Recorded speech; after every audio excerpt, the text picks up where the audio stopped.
Hello future longevity lifestyle designers, this is Gavin here, secretsoflongevity.com. I wanted to do some commentary and response to an article that was featured on the Huffington Post.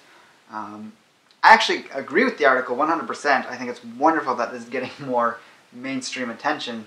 So not every video response I do is always critical of something I'm responding to, but this one is about the dangers, the health dangers of EMFs, or electromagnetic frequencies, specifically from Wi-Fi, but also from the electronics that receive those signals, like cell phones, iPads, even baby monitors. And this is something that, due to a variety of reasons, has not been widely talked about. Probably the biggest thing has been how quickly this industry has sprung up over the last decade, or even a little more, if you're talking about cell phones in particular, and the corresponding rise in people that make the money with those industries being able to lobby to stop the research from actually even happening. Unfortunately, there's not a free market in scientific research, whether you look at especially areas of health, because it's always connected to so many things, but virtually anything in the realm of science has a large amount of the progress that happens occur from government involvement, whether it's government being connected to the universities that do the research, whether it's government-funded studies, that's 100% government, obviously. Technically, a pure free market would happen outside of any kind of government control, because that control is then manipulated by big money interests. There is some independent research that happens outside of universities and government research, but there's not a whole lot. That makes up the vast majority of it. So in these instances, it takes a long time for those rogue researchers that happen to get some grant money to come out and actually start to show why the majority, or the narrative, the mainstream narrative, is actually incorrect on something. So we see this all the time with drugs. A drug will get pushed out into the public and it's used, and then it comes out that it does harm. After a lot of suppression of the studies, finally one somehow makes it out, and due to public outcry, finally more research happens, and then it becomes a big deal. I definitely think that's going to be the case with a lot of this Wi-Fi stuff. I've been hearing about it for years. I've yet to really sit down and comb through all the research and put it together in a nice package that I can present for you guys, which I will do in the near future. But this is just a good sign, talking about the dangers of it. I've heard quotes talking about how it's possibly on a level with smoking, or even worse than that, as a hidden health risk that is increasing people's risk of various cancers. And basically the Wi-Fi, or the electromagnetic frequencies of whatever technology you're talking about, is disrupting cellular communication. So when you disrupt that, a whole host of problems can occur, one of the biggest being cancer. So MPs, meaning members of parliament up here in Canada, on a health committee, seek for more warnings about cell phones, Wi-Fi, baby monitors. So there's actually politicians that are starting to wake up and ask for better and clearer understandings of these things, and to start to have these companies that produce these technologies to be, at least in the beginning stages of labeling. I'm a proponent for bringing down the size of the state and its involvement on the market, but if it exists in its large state, you need the counteractive measures. So for example, pollution regulations. You need those regulations. You can't suddenly remove those regulations and expect the free market to regulate itself.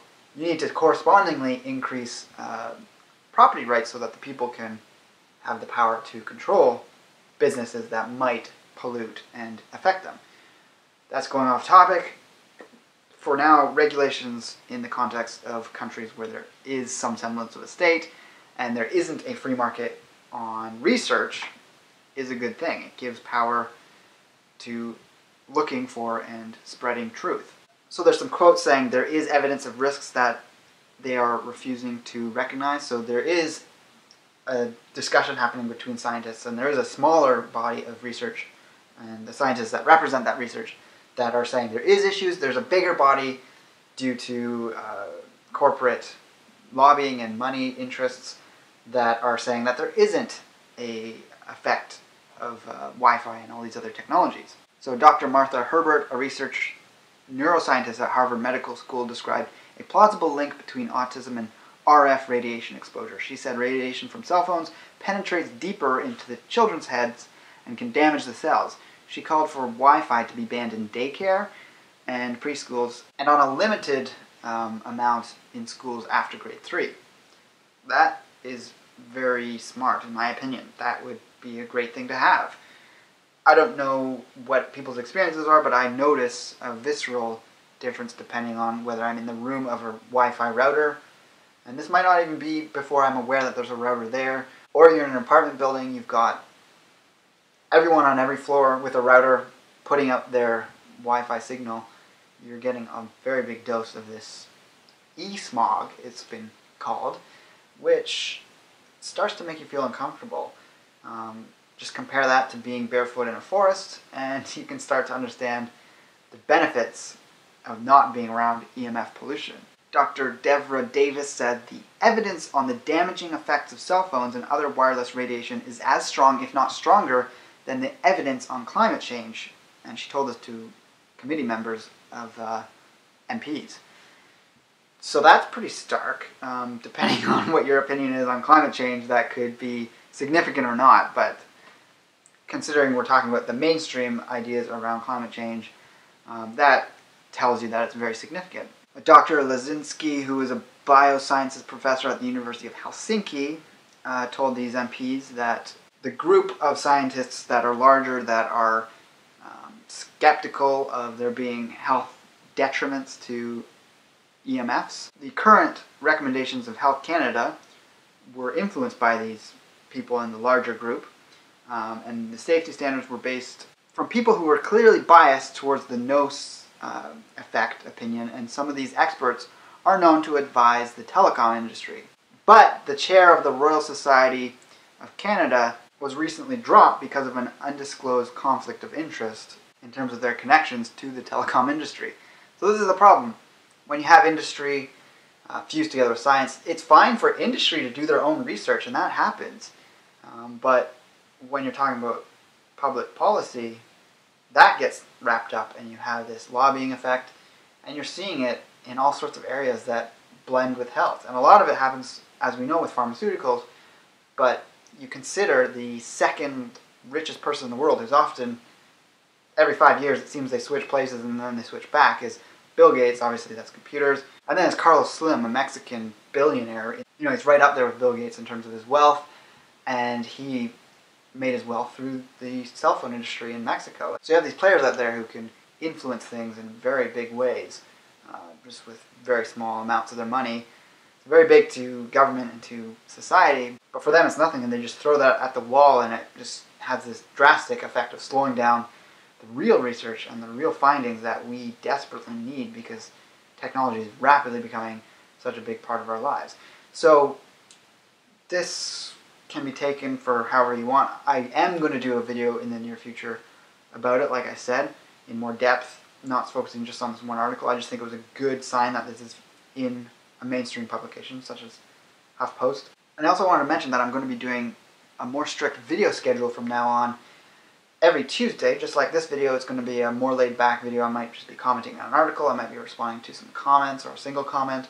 I might just talk about a particular product I like. I might do a recipe video. It could be anything that I'm just going to do as one simple video. And then every Saturday I'm going to do a far more in-depth research video that will be longer. For me, on the back end, it's going to take a whole week's worth of research and studying and putting together to get ready to present it. And it'll be much more heavily cited, so you can always check out the studies on those. And so my video on Wi-Fi in the future will be covered like that.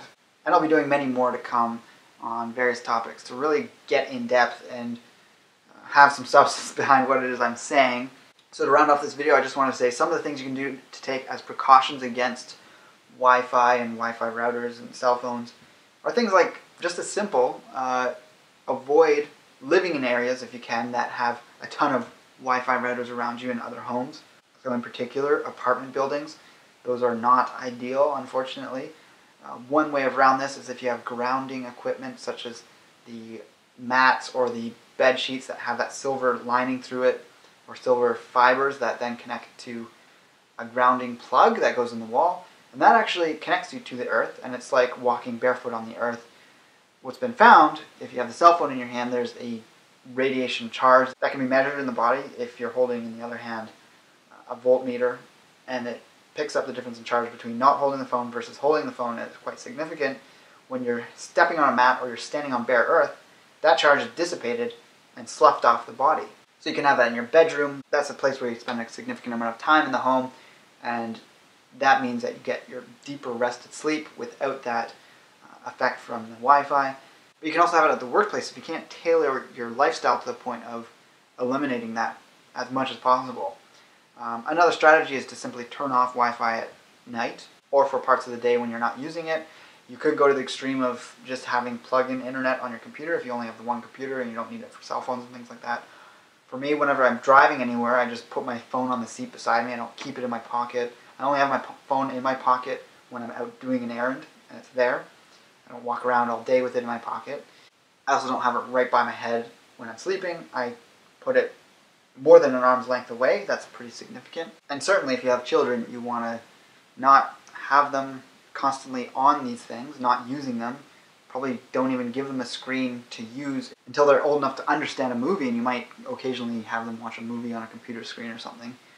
But yeah, they don't need to be playing games on these things, in my opinion. There's far more better things they can do that are more constructive to optimal brain functioning than the detriments of electronics and the screens that they have.